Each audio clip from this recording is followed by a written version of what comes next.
You created my inmost being. You knit me together in my mother's womb. I praise you because I am fearfully and wonderfully made. Your works are wonderful. I know that full well. My frame was not hidden from you when I was made in the secret place, when I was woven together in the depths of the earth. Your eyes saw my unformed body. All the days ordained for me were written in your book before one of them came to be.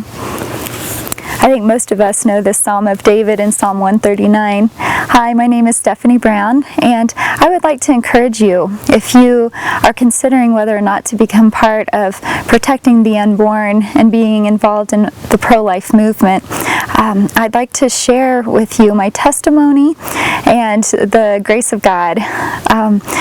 At a young age, my teen years, I started becoming involved in drinking and drugs. I got in a bad relationship by the age of 15.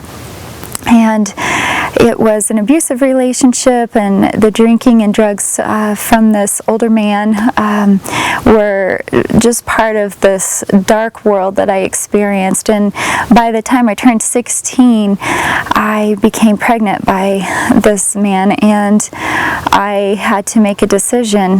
And I stepped into Planned Parenthood stores, and their words to me were, well, you're pregnant.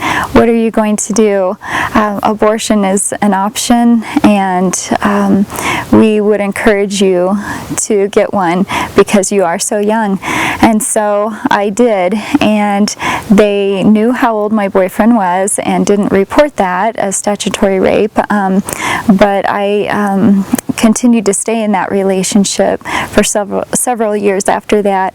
But at that point, I also made the decision to abort. So I went in and had the procedure done. And after that, my world fell apart.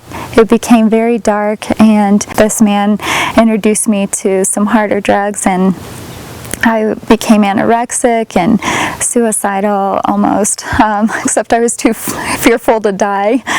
So I just kind of lived on the edge and went through a deep depression. After about 5 years of that, I met someone who helped show me who God was. And at first I wasn't willing to believe. And so I began searching, and I searched through the Bible, I searched through books, through TV. I said, God, if you're real, show me who you are. And I'm not going to believe in you unless you're real.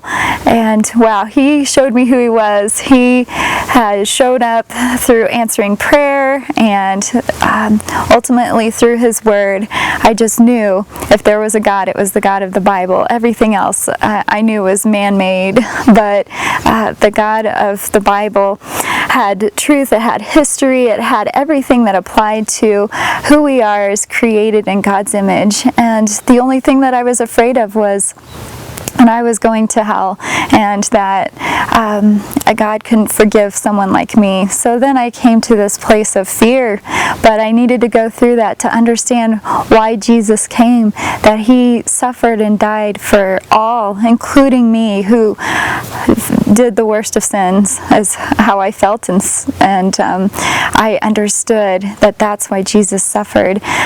His blood covered my sins. He paid for the price, and the moment I understood that, I got on my knees and I rejoiced, and I knew in that moment that I was a new creation, born again, saved by the blood of Jesus. And I rejoiced. I cried with happy tears for the first time in my life, and I shared Christ with my family and friends, and I could not stop because I knew this was the truth, and that everyone needs to know the love of Jesus and the forgiveness that he offers.